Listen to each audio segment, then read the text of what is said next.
우리 좀 오랜만에 계시록을 나누죠. 계시록 18장 내용 기억이 아마 나시는지 모르겠습니다. 예, 저는 나실 거라고 믿고 기억을 돕기 위해서 우리 18장의 내용을 잠깐 나누기를 원합니다. 계시록 18장은 여러분 큰 성 바벨론이 이제 무너지고 멸망해 가는 과정을 자세하게 기록하고 있었습니다. 이제 기억나시죠? 예, 큰 성 바벨론은 상징적인 의미가 있다고 그랬죠. 실제로 여러분 바빌론이라고 하는 나라가 역사적으로 존재했었죠. 하지만 이제 계시록에 나오는 이 큰 성 바벨론은 하나님 없이 번성하고 또 부를 축적하는 이 세상을 상징적으로 나타내 준다고 말씀드렸습니다. 이렇게 하나님 없이 살아가는 모습을 계시록 18장에서는 구체적으로 귀신의 처소가 되었고 각종 더러운 영이 모이는 곳이 되었다, 이렇게 표현을 합니다. 이것은 무엇을 말해주죠? 하나님이 없으면 그곳은 어둠의 영들과 악한 영들도 채워진다는 것을 알 수 있습니다. 그래서 사도 바울은 에베소서에서 우리의 마음도 멈추지 말고 지속적으로 하나님의 영으로 채워질 수 있도록, 하나님의 처소가 될 수 있도록 노력해야 된다라고 말씀했죠. 그래서 여러분 우리는 이 영적인 전쟁을 계속 싸워야 되고 멈추지 않아야 될 줄로 믿습니다. 계속 성령님을 의지해서 우리의 마음을 하나님의 처소가 될 수 있도록 채워야 된다고 말씀드렸죠. 여러분 큰 성 바벨론이 무너지는 시간이 1시간이라고 계시록에는 표현이 되어 있습니다. 여기서 1시간은 지극히 짧은 순간, 순식간을 나타내 준다고 말씀드렸죠. 이것은 하나님을 잃어버리는 대가로 세워진 이 세상의 화려함과 부요가 참으로 얼마나 더덥고 순간적인지를 우리에게 보여준다고 말씀드렸습니다. 그런 의미에서 여러분 우리가 이 땅을 살아가면서 참 지혜롭게 사는 길은 하나님 안에서 사는 것입니다. 제가 장례식에서 이 말씀을 참 많이 전했던 것 같아요. 그죠? 자, 그래서 예수님께서는 뭐라고 말씀하셨냐? 롯의 처를 생각하라. 이 생각하라는 원어의 의미가 뭐라고 그랬어요? 기억하라, 연습하라, 이런 뜻이에요. 그러니까 롯의 처는 이 역사적으로 성경에 있었던 인물이지만 사실은 지금 우리에게 주시는 말씀이고 레마라고 하는 것입니다. 그래서 여러분 롯의 처와 같이 우리가 되지 않도록 우리가 조심하라 라고 경고하고 계셨던 것이죠. 지금도 하나님은 우리를 향해서 내 백성아 바벨론에 살지 말고 바벨론에서 나오라고 이렇게 외치고 계십니다. 이것은 우리를 향한 하나님의 간절한 마음이고 눈물로 외치시는 간절한 사랑이라고 말씀드렸습니다. 여러분들 모두에게 여러분 들을 귀가 있어서 여러분 세상에 여러분 쫓아가지 말고 우리 하나님만을 선택하는 저와 여러분이 되기를 원합니다. 여러분 이제 이해를 돕기 위해서 18장 내용을 좀 나눴고요. 자, 오늘은 계시록 19장의 내용을 저와 여러분이 함께 나누겠습니다.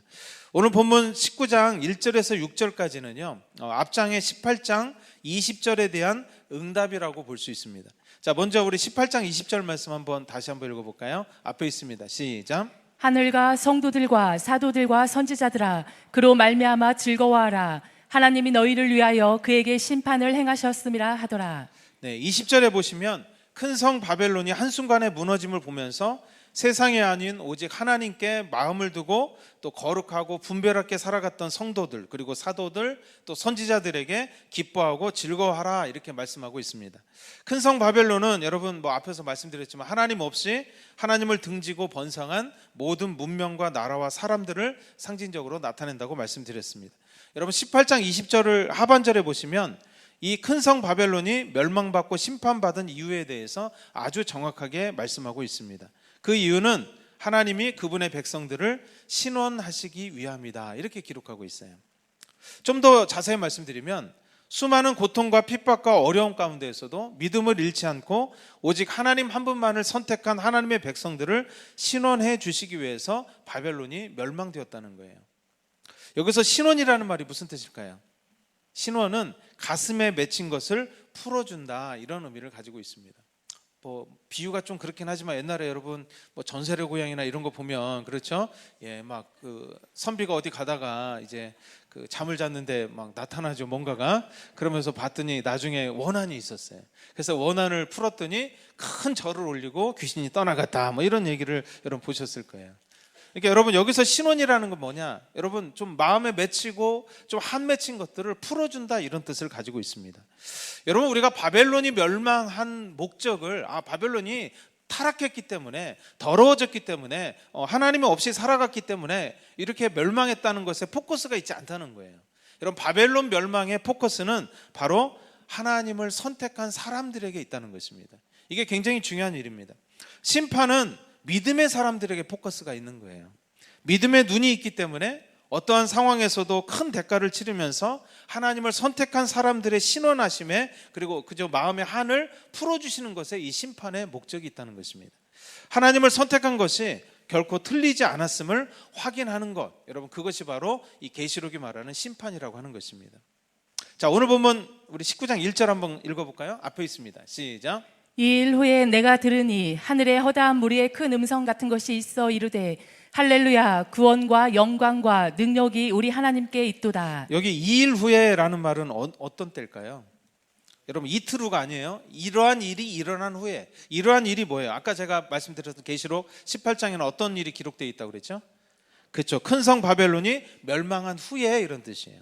큰 성 바벨론이 멸망당한 후에 하늘에 허다한 무리가 등장하죠. 자, 허다하다는 것은 굉장히 많다는 거예요. 셀 수가 없다는 거죠. 여기서 하늘의 허다한 무리는 하늘에 있는 모든 존재를 의미합니다. 하늘의 천사들도 나타내 주고요, 또 내 생물들과 24장로들, 또 순교자들, 또한 18장 20절에 나오는 성도들과 사도들과 선지자들 모두를 다 포함하는 의미일 것입니다. 이들의 음성이 이제 큰 음성으로 들렸죠. 근데 큰 음성은 너무도 가슴 벅찬 감격과 흥분을 가진 상태를 나타내 주는 말입니다. 이것은 하나님에 대한 신뢰와 확신과 감사의 마음이 너무도 크다는 것을 나타내 주고 있습니다. 여러분, 그들이 큰 음성으로 무엇을 외치고 있죠? 바로 할렐루야라는 말은 없잖아요. 거기 보시면 구원과 영광과 능력이 누구에게 있도다? 하나님께 있도다, 이렇게 외치고 있어요. 이들은 큰 성 바벨론이 무너지지 않고, 큰 성 바벨론과 함께 무너지지 않고 승리한 사람들입니다. 이들이 승리할 수 있는 비결이 무엇입니까? 어떠한 상황에서도 오직 하나님 한 분만을 선택하고 마음에 두는 그런 대가를 치렀기 때문에 그런 것이죠. 그래서 여러분, 마지막에 이 큰 성 바벨론이 무너졌을 때, 그리고 자신들이 함께 무너지지 않았을 때, 여러분, 구원과 영광과 능력이 하나님께 있음을 여러분 감격에 겨워서 큰 소리로 외칠 수 있는 것입니다. 자, 2절 말씀도 계속 읽어볼까요? 자, 2절 말씀 같이 읽습니다. 시작. 그의 심판은 참되고 의로운지라 음행으로 땅을 더럽게 한 큰 음녀를 심판하사 자기 종들의 피를 그 음녀의 손에 갚으셨도다 하고. 2절 하반절에 보시면 어떤 표현이 나와요? 갚으셨도다라는 표현이 나오죠. 여러분, 아까 갚으셨다는 게 계시록 18장 20절에서 신원하신다, 같은 의미라는 거죠. 하나님은 그분의 자녀들이 하나님을 포기하지 않고 대가를 치르면서 선택한 것을 모두 기억하세요. 그리고 신원하시고 갚으시는 하나님이시다라는 것을 말씀하고 있습니다. 그렇게 하나님 없이 살면서 하나님을 대적한 큰 음녀, 큰 성 바벨론에 대해서 하나님께서 행하신 그 심판은 참되고 의롭다, 이렇게 고백하고 있는 것입니다. 여러분, 2절에 보면 큰 성 바벨론이 왜 멸망당했는지에 대해서 명확하게 기록하고 있죠. 그것은 음행으로 땅을 더럽게 만들었기 때문이다. 땅에 있는 수많은 사람들을 미혹해서 하나님을 떠나게 만들었고, 하나님 없이도 살아갈 수 있다고 속였기 때문이다, 이렇게 기록하고 있습니다. 그렇게 멸망받아 마땅한 바벨론을 무너뜨리시는 그 하나님의 심판은, 정의로운 하나님의 심판은, 그렇죠, 의로운 것이다, 이렇게 말씀하고 있죠. 이와 관련해서 오늘 보면 11절부터 또 12절, 13절 세 절 한번 같이 쭉 읽어볼까요? 앞에 있습니다. 시작. 또 내가 하늘이 열린 것을 보니 보라, 백마와 그것을 탄 자가 있으니 그 이름은 충신과 진실이라. 그가 공의로 심판하며 싸우더라. 그 눈은 불꽃 같고 그 머리에는 많은 관들이 있고 또 이름 쓴 것 하나가 있으니 자기밖에 아는 자가 없고, 또 그가 피 뿌린 옷을 입었는데 그 이름은 하나님의 말씀이라 칭하더라. 네, 아마 우리 예수님께서 재림하시는 모습을 여러분이 상상하시면 참 이렇게 머리도 길고 또 이렇게 인자한 웃음을 지으면서 이렇게 좀 오실 것 같은데, 오늘 계시록 말씀을 이걸 그림으로 그리면 조금 여러분의 생각과 좀 다를 수 있지 않을까, 이런 생각이 듭니다. 11절부터는 여러분, 심판하기 위해서 이 땅에 다시 재림하시는 예수님의 모습을 자세히 묘사하고 있습니다. 사도 요한이 재림하시는 예수님을 보니까 먼저 무엇을 타고 계셨어요? 백마예요. 그렇죠? 예, 요즘으로는 BMW나 벤츠를 타고 오시는 게 아니라 백마를 타고 오시죠. 여러분, 백마는 흰색이죠.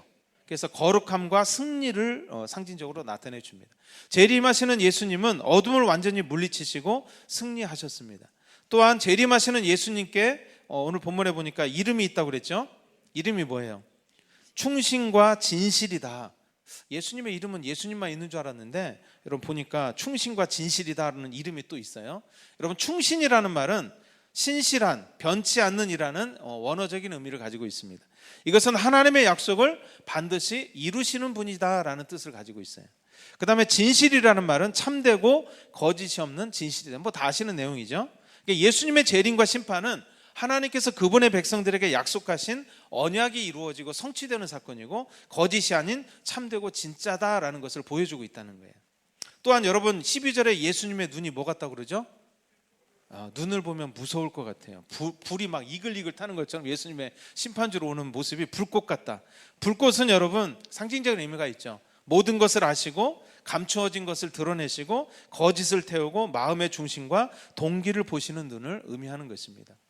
또한 그 머리에 많은 관들이 있다고 그랬죠. 이건 무슨 뜻이냐? 모든 나라와 어떤 나라의 그 왕들보다도 가장 왕 중의 왕, 킹 오브 킹, 그렇죠? 만왕의 왕이심을 나타내주고 있습니다. 또 하반절에 이름 쓴 것 하나가 있으니 자기밖에 아는 것이 없다, 이렇게 기록하고 있죠. 여러분, 아까 제가 예수님의 이름이 충신과 진실이라고 그랬죠. 여러분, 성경에 보면요, 예수님의 이름이 참 많이 등장합니다. 여러분, 하나님의 이름도 굉장히 많죠. 뭐 엘로힘, 뭐 엘샤다이, 뭐 굉장히 많습니다. 예수님의 이름도 임마누엘, 구세주, 하나님의 아들, 또 11절에 보면 충신과 진실, 13절에 보시면요 하나님의 말씀이라고 하기도 했고요. 16절에 보면 만왕의 왕이요 만유의 주요, 어린 양, 뭐 여러 가지 이름들이 많이 나와요. 그러나 여전히 하나님과 그분 자신만이 아는, 우리가 알지 못하는 이름이 있음을 의미하고 있습니다. 여러분, 하나님의 이름이 많은 이유가 뭘까요? 이 땅에 있는 언어로 하나님을 표현할 수 없기 때문에 그래요. 그래서 그 한 부분만 보여주죠. 하나의 이름은. 예수님의 이름이 여러분 굉장히 많은데, 여러분 이렇게 많은 이유도 뭘까요? 예수님의 모습을 다 표현할 수 없기 때문에 그런 거예요.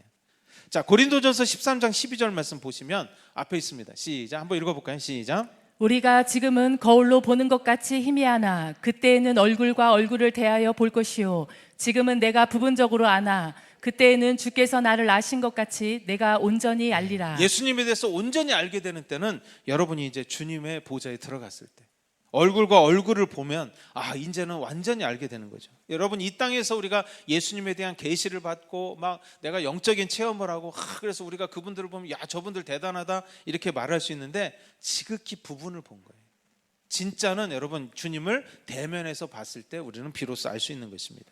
그래서 우리는 항상 겸손해야 될 줄로 믿습니다. 그리고 평생토록 주님을 알아가는 것을 멈춰서는 안 되는 것입니다.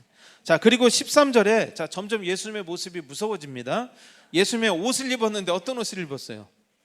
옷에 막 피가 많이 묻어 있어요. 여러분, 저 문을 열고 들어오는데 누가 옷에 피를 막 뿌리고 들어왔어요.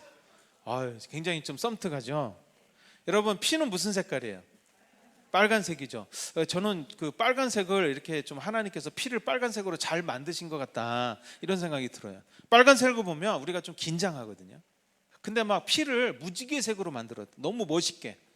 그럼 막 사람들이 멋있는 거 보면 스스로 계속 피를 내겠죠. 여러분, 그래서 위험한 거예요. 그래서 피도 그래서 빨간색으로 만들었구나, 뭐 저 혼자 그런 생각을 해봤어요. 자, 예수님의 옷이 피 뿌린 옷을 입고 왔죠. 이것은 십자가에서 흘리신 피를 의미하는 것이 아닙니다. 피 뿌린 옷은 죽임당한 어린 양의 피가 아니라 심판주로서 하나님을 대적한 악한 자들을 심판하는 과정에서 뿌려진 피를 상징적으로 나타내 줍니다. 14절 말씀 한번 읽어볼까요? 앞에 있습니다. 시작. 하늘에 있는 군대들이 희고 깨끗한 세마포 옷을 입고 백마를 타고 그를 따르더라. 14절 말씀에 하늘의 군대들의 옷을 보십시오. 예수님의 피 뿌린 옷과 좀 대조적이죠.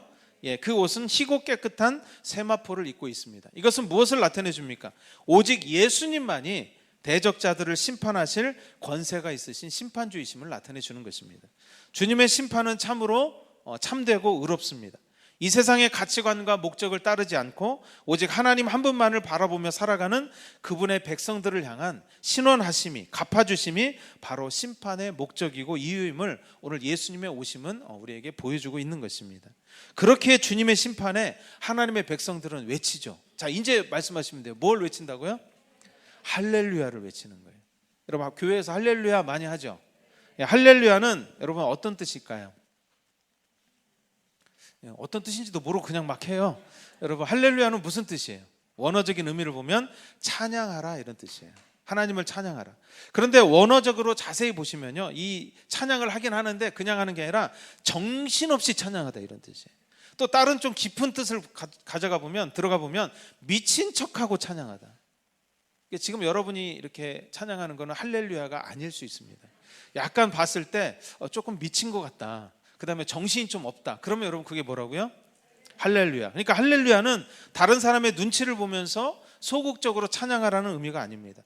자신의 온 마음을 하나님께 온전히 빼앗긴 상태에서 감격과 열정을 가지고 하나님을 찬양하는 모습을 나타내 줍니다. 아마도 성경에 다윗이 이 정말 찬양을, 할렐루야 찬양을 부르는 사람이 아니었을까라는 생각이 들어요. 자신의 옷이 막 내려가는지도 모르고 찬양하죠. 예, 여러분, 그래서 보면 할렐루야로 찬양을 하는 사람은 다른 사람의 비난을 좀 들을 가능성이 많다라는 것을 우리가 알 수가 있습니다. 자, 하나님은 여러분 우리에게 할렐루야를 주시기 원하십니다. 여러분, 할렐루야는 사람들 신경 쓰지 않고 너무 주님께만 집중하는 거예요. 주님을 막 높이고 찬양하고, 그렇죠? 목청껏 주님을 노래하고 찬양하는 것입니다. 하나님은 우리에게 할렐루야를 주기 원하시고 우리의 결론이 할렐루야가 되기를 원하십니다. 그래서 오늘 큰 성 바벨론의 멸망은 여러분 믿음을 선택하고 대가를 치르면서 하나님을 끝까지 잡았던 사람들이 마지막 할렐루야를 외치기 위해서 하나님께서 하시는 그런 마지막 심판이라는 것을 보여주고 있습니다. 자, 계속해서 오늘 보면 5절 6절 말씀 계속 읽어볼까요? 앞에 있습니다. 시작. 보좌에서 음성이 나서 이르시되 하나님의 종들 곧 그를 경외하는 너희들아, 작은 자나 큰 자나 다 우리 하나님께 찬송하라 하더라. 또 내가 들으니 허다한 무리의 음성과도 같고 많은 물소리와도 같고 큰 우레소리와도 같은 소리로 이르되 할렐루야, 주 우리 하나님 곧 전능하신 이가 통치하시도다. 네, 5절 말씀을 좀 다시 자세히 앞에 좀 띄워주시면 좋을 것 같아요. 자, 거기 보시면은 하나님의 종들 그를 경외하는 너희들아, 작은 자나 큰 자나 하나님께 뭐라고 그랬어요? 찬송하라. 여러분, 즉 할렐루야를 외치라고 말씀하고 있는 것입니다. 쉬운 말 성경에는 이 작은 자나 큰 자를 뭐라고 해석했는 거니? 지위를 높은 지위를 가진 자나 낮은 지위를 가진 자나 이렇게 이제 기록을 했습니다. 여기서 우리는 이 땅에서 부유하든지 또 부족하든지 큰 힘과 권세를 가지든지 못 가지든지 우리가 어떤 모습으로 살아가든지 간에 모두 하나님의 선하신 계획과 목적을 가지고 있다는 것을 포함하고 있는 말씀입니다. 내가 얼마를 받았고 또 얼마나 내가 주어졌느냐, 이게 중요한 게 아니죠. 받은 것으로 내가 무엇을 했고 얼마를 남겼느냐가 중요하다는 것을 알 수 있습니다. 그래서 우리의 역할은 우리가 어떤 모습으로 살아가든지 많이 주셨던 적게 주셨던 내가 권세가 있든지 없든지 오직 할렐루야만을 외치고 선하신 결론을 주시는 하나님을 찬송하는 것입니다. 여러분, 이번에 제가 뉴스 보니까 요즘 에이펙이 경주에서 하더라고요. 그래서 제가 기도했어요. 군산에서도 이제 그런 때가 오기를 원합니다. 이렇게 기도했어요. 그랬더니 세계 사람인데 오니까 빨간 카페트도 깔고 빰빠라빰빰도 하고, 그렇죠? 예, 우리도 거기 서봤으면 얼마나 좋을까요? 예, 우리 가면은 저쪽으로 가라고 하면 밀려나겠죠. 그렇죠? 예. 대통령의 지위에 있는 사람이든 높은 왕이든 그다음에 우리처럼 알아주지 않든, 그렇죠? 가난한 자든 부유하든 여러분, 하나님께서 우리를 지으신 목적이 무엇이냐라는 것을 오늘 본문은 우리에게 보여줘요. 뭐예요? 할렐루야예요. 그죠? 우리가 높은 지위에 있던 낮은 지위에 있던 많은 것을 가졌던, 그죠? 못 가졌던 간에 하나님께서 우리에게 지으신 목적과 부르심이 뭐냐? 바로 할렐루야를 우리가 외치는 것입니다. 그러니까 여러분, 우리가 잘 될 때도 할렐루야를 외칠 수 있죠. 모든 것이 하나님의 은혜였습니다. 또 이와는 반대로 뭔가 궁핍하고 좀 꼬여진 상태에서도 하나님은 항상 선하셨어. 그래서 그 선하신 하나님을 우리가 그죠 높이고 찬송할 수 있을 때 우리의 삶이 할렐루야의 삶이 되는 것입니다. 그렇죠. 계속해서 오늘 보면 7절 8절 계속 읽어볼까요? 앞에 있습니다. 시작. 우리가 즐거워하고 크게 기뻐하며 그에게 영광을 돌리세. 어린 양의 혼인 계약이 이르렀고 그의 아내가 자신을 준비하였으므로 그에게 빛나고 깨끗한 세마포 옷을 입도록 허락하셨으니 이 세마포 옷은 성도들의 옳은 행실이로다 하더라. 아멘. 자, 오늘 말씀은 또한 하나님을 즐거워하고 크게 기뻐하는 할렐루야를 어린 양의 혼인 기약, 즉 혼인 잔치와 연결시키고 있습니다. 어린 양의 아내가 자신을 준비하였다는 것은 신부가, 어린 양의 아내는 신부를 얘기하죠. 신부가 몸단장을 끝냈다는 것을 의미합니다. 결혼식 날 여러분 신부 모습 보셨죠? 요즘에도 최근에도 저희 교회 결혼식이 많이 있었습니다만, 그리고 지금 제가 또 주례했던 그 우리 청년이 있죠, 저희 교회. 지금 잘 지내고 있다고 카톡이 왔어요. 그래서 지금 크루즈에서 너무 좋은 시간을 보내고 기양지에 내리고 있다고 저한테 문자가 왔습니다. 그러면서 저도 이제 생각이 나더라고요. 아, 옛날이요? 뭐 이런 생각이 나더라고요. 여러분, 그 결혼식 날 신부의 모습이 어때요? 너무 아름답죠. 제일 아름답잖아요. 그렇죠. 결혼식 날 신부가 아름답지 않은 것은 진짜 조금 좀 아름답지 않은 것입니다. 웬만하면 아름답거든요. 여러분, 결혼식을 위해서 신부가 여러 준비를 하죠. 그리고 단장을 합니다. 머리도 하고 신부 화장도 하죠. 하지만 신부에게 가장 중요한 준비가 뭘까요? 여러분, 웨딩드레스가 아닐까 싶습니다. 그렇죠? 그래서 8절에 신부의 웨딩드레스에 대해서 기록한 것입니다. 8절이. 여러분, 어린 양의 신부의 웨딩드레스는 빛나고 깨끗한 세마포 옷이다, 이렇게 말하고 있죠. 그리고 오늘 본문 8절 하반절 말씀을 한번 보십시오. 어린 양의 웨딩드레스인 빛나고 깨끗한 세마포는 무엇을 상징적으로 나타내 준다고 기록하고 있죠? 성도들의 옳은 행실이다, 이렇게 얘기하고 있어요. 신부의 옳은 행실은 여러분, 신랑을 배반하지 않는 것입니다. 어떠한 상황에서도 신랑을 믿고 신뢰하며 사모하고 기다리는 마음과 행동을 나타내주고 있는 것입니다. 물론 여기서 옳은 행실은 뭐 좀 이제 저희가 조금 전문적으로 좀 어렵게 얘기하면 뭐 회개를 통한 변화된 삶의 모습과 열매, 또 거룩한 삶, 성령의 열매가 나타나는 삶, 이렇게 얘기할 수도 있어요. 하지만 이걸 한마디로 요약하면 저는 오늘 본문과 연결해서 보면 앞에서 말씀드린 할렐루야의 삶을 사는 것입니다. 이 땅에서 부유하든지 부족하든지 큰 힘과 권세를 가지든지 못 가지든지, 지금 내가 일이 좀 힘들든지 아니면 잘 풀리든지 상관없이 우리가 하나님을 신뢰하고 기다리면서 할렐루야, 주님을 찬송하는 삶을 사는 것입니다. 어떠한 상황에서도 오직 할렐루야 말을 외치고 선하신 결론을 주시는 하나님을 찬송하는 모습이 바로 신부가 준비하는 웨딩드레스라고 오늘 성경은 말하고 있는 거예요. 그것이 또한 신부의 몸단장이라고 얘기합니다. 이와 관련해서 여러분, 이전에 나눴던 계시록 15장 2절 3절도 한번 읽어볼까요? 앞에 있습니다. 시작. 또 내가 보니 불이 섞인 유리바다 같은 것이 있고 짐승과 그의 우상과 그의 이름의 수를 이기고 벗어난 자들이 유리바닷가에 서서 하나님의 검은고를 가지고 하나님의 종 모세의 노래 어린 양의 노래를 불러 이르되 주 하나님 곧 전능하신 이시여 하시는 일이 크고 놀라우시도다. 만국의 왕이시여 주의 길이 의롭고 참되시도다. 네, 여러분, 계시록 15장에 보면 굉장히 중요한 주제가 하나 나오죠. 유리바다가 나오죠. 여러분, 보좌에 가기 전에 유리바다가 있어요. 유리바다를 묘사한 구절을 좀 보시면은 유리바다에 불이 섞여 있다, 이렇게 기록하고 있죠. 네, 뭐 있어요. 자, 불이 섞여 있다는 것은 유리바다가 하나님의 백성과 아닌 자들, 알곡과 포도송이를 갈라놓는 바다라는 것을 알 수가 있어요. 그래서 여러분, 유리바다를 건너지 못하면 여러분 보좌에 나갈 수가 없죠. 이것은 그러니까 어떻게 보면 구원과 구원받지 못함을 상징적으로 갈라놓는 그 바다의 역할을 하는 것이 바로 유리바다죠. 여러분, 이 예표적인 사건이 성경에도 나오죠. 바로 구약의 홍해바다 사건입니다. 문설주에 어린 양의 피를 바르고 주님을 신뢰하는 자들이 여러분, 주님의 인도하시는 길로 순종하면서 건너가는 게 바로 홍해였었죠. 하지만 이 홍해를 애국 군대들이 건너오다가 어떻게 됐어요? 결국 죽게 되죠. 애굽은 여러분 세속적이고 인간적인 것, 육신의 것을 상징적으로 나타내 줍니다. 자, 그런데 2절 하반절에 보시면 우상을 이기고 벗어나서 유리바다를 건너는 자들이 가지고 있는 것이 있어요. 손에 뭘 가지고 있었을까요? 앞에 성경 한번 다시 보여주실래요? 계시록 15장 2절 말씀. 자, 읽어봅니다. 자, 손에 뭐가 들려있는지 한번 보세요. 손에 뭘 가지고 있어요? 그렇죠. 유리바다를 건너는데 하나님의 검은고를 가지고 있었다, 이렇게 기록합니다. 이게 무슨 의미일까요? 여러분, 검은고, 그 무거운 걸 어떻게 들고 다녔을까요? 여러분, 여기서 이 검은고는 하프를 의미한다고 말씀드렸어요. 우리 이제 성경에는 그냥 알기 쉽게 검은고라고 표현을 한 거죠. 여러분, 왜 유리바다를 건너는 자들이 하프를 가지고 있었을까요? 3절에도 기록되어 있지만 노래, 즉 찬양을 부르기 위함이라는 거예요.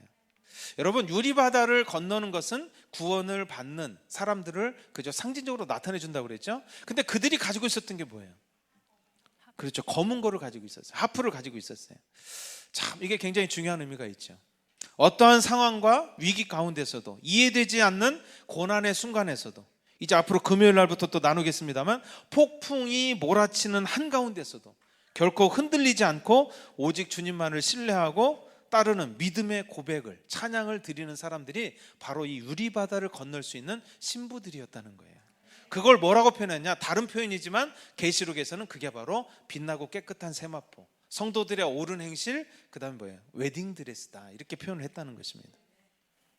여러분, 이스라엘의 결혼을 결혼 풍습이 있는데요, 크게 세 가지 단계로 이스라엘의 결혼은 이루어집니다. 첫 번째, 이제 에루신이라고 하는, 이 히브리어로 보면 에루신인데 약혼의 단계가 있습니다.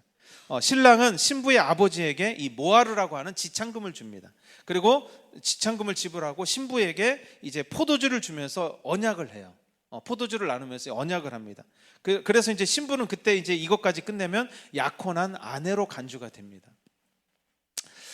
그 다음에 이제 두 번째로, 약혼 후에 신랑은 신부를 이제 신부 집에 남겨두고 이제 함께 살 집을 마련하기 위해서, 처소를 마련하기 위해서, 준비하기 위해서 신부를 남겨두고 떠나게 돼요. 이때 신부는 뭘 하냐? 결혼을 위해서 자신을 단장하면서 준비를 하는 거예요. 요즘 말로 하면 피부 마사지도 좀 받고, 우유로 목욕도 좀 하고, 꿀도 좀 바르고, 그렇죠? 그 다음에 이제 여러분, 신랑이 친구들과 이제 때가 되면 이제 신부를 데리러 옵니다. 그것을 이제 히브리어로 니수인, 바로 혼인 잔치라고 얘기를 하는 거죠. 그래서 신부 집에 데려와서 이제 큰 잔치가 열려집니다. 여러분, 이 결혼 풍습이 여러분 구원의 여정을 상징적으로 나타내주고 있다는 것입니다.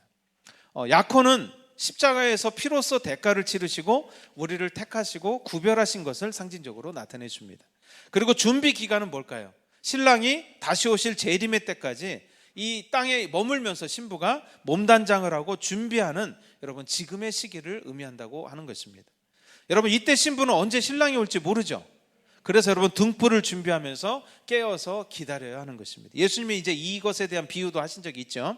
그리고 마지막 혼인잔치는 신랑이 신부를 데리러 오는 재림을 상징적으로 나타내 줍니다. 그런데 성경은 이 신부가 몸단장을 하는 이 준비 기간이 굉장히 중요하다라고 우리에게 말하고 있죠. 이스라엘에서는 신부가 신랑을 기다리면서 철저하게 몸단장을 하고 신랑 맞을 준비를 했습니다. 여러분, 어떻게 몸단장을 했나 제가 좀 찾아보니까 이 네 가지의 모습이 있었더라고요. 제일 많이 했던 게 목욕을 그렇게 많이 한대요. 그래서 목욕과 정결례를 행하였다. 그래서 여러분, 뭐 좀 이걸 이제 미크바라고 하는데, 정결 의식용 목욕탕이 있대요. 그래서 거기 가서 몸을 계속 씻는 거예요. 때가 있으나 없으나 계속 씻는 거죠. 이것은 여러분 또 상징적인 의미가 있죠. 그러니까 우리가 이 땅에서 신랑이 오기 전에 해야 될 일이 무엇인가를 우리에게 보여주는 거예요. 우리의 죄된 삶에서 돌이키고 주님의 말씀대로 계속 죄를 씻는 행위를 우리는 매일매일 해야 되는 것입니다. 그 다음에 두 번째로, 이 향유와 기름을 몸과 머리에 계속 발랐대요. 여기서 기름은 여러분 잘 아시죠? 뭘 상징하죠? 다 아시잖아요. 성령님의 기름 부심을 상징하죠. 그래서 우리가 이 땅에 있는 동안에 성령님의 인도함을 받고 여러분 인도함 따라서 살아가는 것입니다. 가끔 기도받을 때 성령님이 충만히 임하면 쓰러지는 이유가 기름이 충만히 부어져서 미끄러워져서 넘어진다, 뭐 이런 얘기도 있습니다. 자, 그 다음에 세 번째, 화장과 장신구로 자꾸 이렇게 꾸며보는 거예요. 이렇게 장신구, 귀걸이도 좀 달아보고, 그렇죠? 이거 뭘 상징적으로 나타내 줄까요? 이거는 외형적인 변화를 나타내 줍니다. 그동안에는 찡그리고 살았고 굉장히 주름지면서 살았고 미워하면서 살았다면, 이제는 얼굴의 모습, 삶의 모습, 말의 모습이 변화된 모습을 상징적으로 나타내 줍니다. 여러분, 우리의 마음 안에 막 기쁨이 있으면 어때요? 그게 자연적으로 막 우러나죠. 오늘 저는요, 여기서 로또 복권 1등에 당첨된 사람 얼굴을 맞출 수 있습니다. 근데 지금 얼굴을 보니까 한 명도 없어요, 아직. 이게 언젠가 저는 맞출 수 있다고 생각해요. 그분은 감출 수가 없어, 그거를 막, 그죠? 자, 그 다음에 네 번째, 신부는 특별히 마련된 화려하고 깨끗한 예복, 마지막 웨딩드레스를 준비한다고 하는 것입니다. 여러분, 이 옷은 신부됨의 상징이자 혼인날을 위해서 준비된 가장 중요한 장식 중의 장식이었습니다. 이것은 바로 오늘 계시록에 기록되고 있는 빛나고 깨끗한 세마포 옷을 의미하는 것입니다. 그래서 여러분, 이 웨딩드레스가 뭐라고요? 바로 앞에서 말씀드렸던 할렐루야의 삶을 사는 것입니다. 할렐루야와 관련해서 신부의 몸단장에 제가 좀 적용을 해서 여러분에게 말씀드리면, 제일 먼저 어떤 게 있다고 그랬죠? 목욕과 정결례가 있다고 그랬죠? 자, 그래서 이 땅에서 살아가다 보면 참 여러 가지 아픔과 상처들로 인해서 자꾸 우리들의 생각들이 더러워지게 됩니다. 때로는 하나님의 신실하심을 의심이 들 때가 있기도 하고요. 정말 살아계신가? 이런 생각이 들 때도 있어요. 또 분노와 미움으로 살아갈 때도 있습니다. 그때 우리는 목욕을 해서 깨끗하게 계속 씻어내야 돼요. 그런 마음들을 자꾸 내어보내야 됩니다. 모든 의심과 분노와 미움들을 씻어내고 다시 하나님만을 바라보고 신뢰하는 마음과 기쁨으로 여러분 그렇게 돌이켜야 되는 것입니다. 여러분 이게 뭐예요? 이게 몸단장이에요. 지금 신랑이 오기 전에 우리가 해야 되는 몸단장이라고 하는 거죠. 두 번째로 또한 할렐루야의 삶을 살기 위해서 우리의 몸과 마음을 성령님의 임재와 기름 부심으로 채워나가야 되는 것입니다. 나의 생각과 악한 영들이 주는 생각과 하나님의 생각, 성령님이 주는 생각을 우리가 분별하면서 성령님이 주는 생각만으로 우리 마음을 채워야 하는 것입니다. 이게 신부의 몸단장 해야 되는 모습이에요. 그 다음에 세 번째로 매일매일 성령님의 인도함에 따라서 그죠, 어둠의 생각들을 씻어내면 어떻게 될까요? 우리의 말이 달라지고 삶의 모습이 달라지겠죠. 여러분 지금도 얼굴이 어두우신 분들은 지금 몸단장에서 좀 더러워지고 목욕도 좀 못하고 여러분 얼굴에 장신구도 못 단 사람이에요. 여러분 얼굴이 여러분 웃음과 우리의 말과 또 풍기는 그 모든 분위기가 바로 이 성경에서 몸단장에서 말하는 이스라엘에서 말하는 장신구라고 하는 것입니다. 꼭 여러분 비싼 요즘 금값 비싼데 금 귀걸이 하지 않아도 얼굴에서 광채가 나면 여러분 그게 너무나도 아름다운 장신구가 되지 않겠어요? 그렇죠. 꼭 로또 복권의 1등에 당첨이 되지 않아도 그래도 되면 더 좋고 그렇죠. 그렇죠. 그런 분들은 여러분 창세기를 많이 읽으시면 거기 아브라함과 롯도가 나옵니다. 자, 이러한 과정을 여러분 매일매일 우리가 가지게 되면 어떻게 될까요? 우리의 결혼 예복인 비로소 웨딩드레스를 준비하게 되는 것이다. 이렇게 얘기하고 있어요. 여러분 어떤 상황과 환경 가운데서도 부유하든지 또 부족하든지 큰 힘과 권세를 가졌든지 못 가졌든지 선하신 주님만을 끝까지 신뢰하면서 여러분 우리 마음을 계속 지키면서 오직 할렐루야를 외치는 삶이 우리가 신부로서 이 땅에서 몸단장을 하는 모습이다라는 것을 오늘 성경은 우리에게 보여주고 있는 것입니다. 자, 계속해서 오늘 보면 9절 한번 읽어볼까요? 자, 앞에 있습니다. 시작. 천사가 내게 말하기를 기록하라. 어린 양의 혼인잔치에 청함을 받은 자들은 복이 있도다 하고 또 내게 말하되 이것은 하나님의 참되신 말씀이라 하기로. 9절 말씀에 혼인잔치에 청함을 받은 자들은 참으로 복받은 사람이다 이렇게 기록하고 있죠. 청함을 받았다는 말은 여러분 헬라어 원어적으로 보면 문법적으로 보면요 완료 수동태예요. 수동태라는 말이 뭐죠? 여러분 능동태가 있고 수동태가 있잖아요. 내가 학교에서도 이런 얘기 들어서 머리가 아팠는데 여기서 또 들으면 어떠냐, 어떻게 좀 힘들다 이런 분들이 있을지 모르겠지만 여러분 그 의미가 굉장히 중요해서 말씀드립니다. 수동태는 내 힘으로가 아니라 어떤 외부의 힘에 의해서 되었다는 거예요. 자, 이 혼인잔치에 청함을 받게 된 사람 복이 있다고 그랬는데 이게 여러분 수동태라는 것은 내가 스스로 선택할 수도 있지만 성령님께서 여러분 하나님께서 여러분에게 택해 주시고 여러분을 이쪽으로 이끄셨다라는 의미를 가지고 있는 거예요. 자기 스스로가 아니라 다른 힘에 의해서 이렇게 되었다는 거죠. 그걸 우리가 좀 쉬운 말로 여러분 은혜로 우리가 구원받게 되었다 이렇게 표현하죠. 우리가 주님의 신부로서 축복을 누릴 수 있는 것은 우리의 능력과 힘이 아닌 전적인 외부적인 힘과 은혜에 의해서 가능하다라는 거죠. 또 완료형이라고 그랬죠. 완료형 수동태라고 그러는데 완료형이라는 것은 하나님의 은혜와 부르심에 응답하고 예복을 온전히 입은 상태라는 거예요. 자, 이와 관련해서 마태복음 22장 14절 말씀 한번 읽어보겠습니다. 앞에 있습니다. 시작. 청함을 받은 자는 많되 택함을 입은 자는 적으니라. 오늘 그 계시록에서는 청함을 받은 자들은 복이 있다고 그랬죠. 자, 근데 여러분 마태복음에도 청함을 받은 자는 많되 택함을 입은 자는 적다 그랬어요. 여기 택함을 입은 자가 또 나오는데 여기 계시록의 청함을 받은 자와 마태복음의 청함을 받은 자는 다른 개념이에요. 원어가 다르고 그냥 우리말로 이렇게 되어 있는데 여러분 그 계시록은 전혀 다른데 마태복음에 기록된 청함을 받은 자는 하나님께서 은혜를 부르셨는데 아직은 온전하지 않고 완성되지 않은 상태를 의미하는 것입니다. 세상에서 교회로 부름을 받은 상태.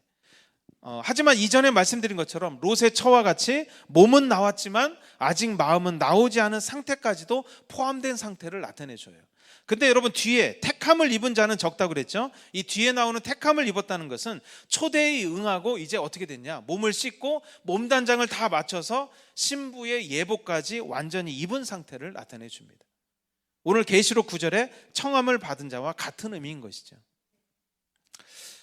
그런데 여러분 마태복음을 자세히 보십시오. 청함을 받은 사람은 굉장히 많지만 택함을 입은 사람은 적다 그랬어요. 이게 적다는 말은 없다는 말이 아니라 상대적으로 적다 이런 뜻이에요. 이게 무슨 말일까요? 여러분 지금도 주님을 믿는다는 많은 사람들이 종교적인 믿음 생활을 하는 경우가 굉장히 많고 여전히 마음에 세상의 우선과 탐심만을 가지는 그런 종교적인 기복적인 믿음을 가지는 사람들이 굉장히 많다는 것을 예수님은 말씀하신 것입니다. 여러분 오늘 이 자리에 있는 저와 여러분들은 하나님의 은혜와 예수님의 십자가의 대가가 헛되지 않도록 여러분 계속해서 신부의 몸단장을 마치시는 저와 여러분이 되기를 원합니다. 그래서 예복을 입은 택함을 입은 자들이 될 수 있기를 바랍니다. 그때 여러분 비로소 우리는 복받은 자가 되는 거예요. 유리바다를 건너는 사람들의 손에 하프를 들고 있었다고 그랬습니다. 이 하프를 들고 있는 것처럼 우리가 어떤 상황에서도 어떠한 환경 가운데 있어도 여러분 항상 선하신 하나님을 우리가 고백하고 찬송할 수 있을 때 여러분 우리는 계속 신부로서 단장되게 될 것입니다. 그러니까 여러분의 여기서 예배드리는 이 얼굴들은 항상 할렐루야가 돼야 돼요. 그렇죠. 찬양할 때도 마찬가지예요. 근데 여러분 보면은 여러분 찬양하는 모습을 보면 집안에 우환이 있는 것을 그냥 알 수 있잖아요. 예. 여러분 집안에 힘든 일이 있고 내가 비록 몸이 좀 불편하고 좀 질병이 있고 아프더라도 하나님의 영광을 드러내는 결론이 될 거라는 것을 우리가 믿음으로 고백할 때 우리는 할렐루야를 외칠 수 있는 그런 믿음의 삶을 살게 될 줄로 믿습니다. 여러분 그게 바로 신부의 몸단장이라는 것을 계시록은 우리에게 말해주고 있어요. 힘든 일도 하나님과 연결된다면 하나님을 더 깊이 알고 친밀하게 될 수 있는 기회가 될 수 있습니다. 또한 영광으로 들어갈 수 있는 재료가 될 수 있는 것입니다. 그래서 여러분 우리에게 우연한 일은 없습니다. 우리가 어떠한 환경과 상황에서도 주님의 눈과 마음을 가지고 할렐루야를 외칠 수 있을 때 신부로서 우리는 몸단장을 하고 웨딩드레스를 잘 만들 수 있게 될 줄로 믿습니다. 이제 주님의 재림이 다가오고 있다. 이 말은 여러분 무서워 멸망의 때가 다가오고 있다. 여러분 계시록의 입장에서 보십시오. 결혼식 날짜가 다가오고 있다. 여러분 우리 얼마 전에 결혼했던 신랑 신부가 결혼식 날을 기다렸을까요? 안 기다렸을까요? 기다렸어요. 그렇죠. 그래가지고 제가 보니까 제가 이제 예약을 해줬거든요. 여행 가는데 크루즈 예약을 해줬는데 그 날짜가 떠요. 카운트다운이 돼요. 뭐 며칠, 몇 시, 몇 분 남았다고 막 계속 없어져요. 저도 보고 신랑 신부도 보고 그래서 기대된다고 저한테 계속 그랬었거든요. 지금 굉장히 좋은 시간을 보내고 있을 거예요. 여러분 주님 오심을 여러분 기다리고 계시죠? 이거 봐요. 대답이 없는 분들이 있어요. 이 신부가 신랑 오는 게 싫어. 좀 이상하죠, 여러분. 그렇죠. 그래서 여러분 우리가 이 멸망이나 이 계시록에 보면 굉장히 무섭게 느껴지죠. 계시록에 어떤 멸망이 나오고 막 심판이 나오고. 근데 여러분 계시록의 이 포커스는 어디에 있냐? 바로 믿음으로 대가를 치르면서 주님을 선택한 사람들의 마지막 아름다운 결론을 기록하고 있는 것입니다. 계시록의 여러분 멸망은 뭐냐? 바로 이 신부의 결혼식이라고 하는 거예요. 결혼식 날짜가 여러분 다가오고 있습니다. 언제인지 모르겠지만, 그죠? 그래서 웨딩드레스를 여러분 잘 준비하셔서 여러분 하루하루 여러분 또 목욕하라고 그랬죠? 씻고 또 장식하고 또 웨딩드레스를 잘 지금 한 땀 한 땀 만들어 가는 거예요. 지금 막 웨딩드레스가 막 바로 딱 오는 게 아니죠. 한 땀 한 땀 여러분들이 바느질을 통해서 다 예쁘게 그렇게 만들어 가는 것입니다. 내 삶 속에 일어나는 모든 일들 하나하나를 여러분들이 할렐루야로 하게 될 때 여러분 웨딩드레스가 이제 폭이 완성이 되는 거예요. 또 밑에 폭이 완성이 돼요. 그래서 주님 오실 때 완전한 모습으로 여러분 주님 앞에 나아가는 여러분 정결하고 순결한 신부들이 다 될 수 있기를 주님의 이름으로 간절히 축원합니다. 기도하겠습니다.